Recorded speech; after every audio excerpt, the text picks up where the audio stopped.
Did you know that there's a special tax break which allows you to exchange one type of property for another without having to pay a capital gains tax? In just 3 minutes, I'll explain what a 1031 exchange is and what you need to do to take advantage of it. A Section 1031 exchange occurs where a taxpayer relinquishes real estate held for investment and uses the funds to acquire replacement property.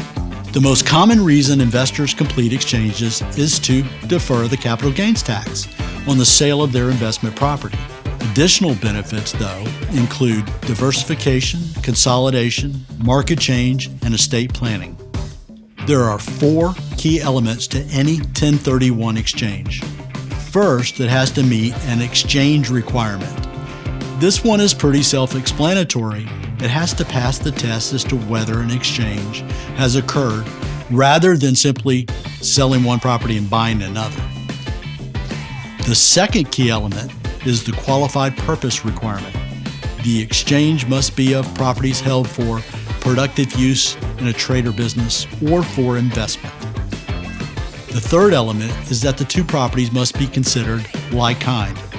Now here, like kind is extremely broad and allows an exchange of virtually any type of real estate for any other.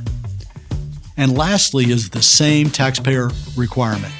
The taxpayer conveying the relinquished property must be the same person or entity that acquires the replacement property. As you probably guessed, Section 1031 treatments don't work for every property. They aren't allowed for property held primarily for sale. Whether the property is held for investment depends on the party's intent as well as the surrounding facts. So how can you, the taxpayer, perform an exchange that's fully tax deferred if you acquire property of equal or greater value and spend the entire net equity in the acquisition? If any of the above criteria is not met, the exchange may still be valid. However, the transaction will likely be at least partially taxable. And that's the more you know.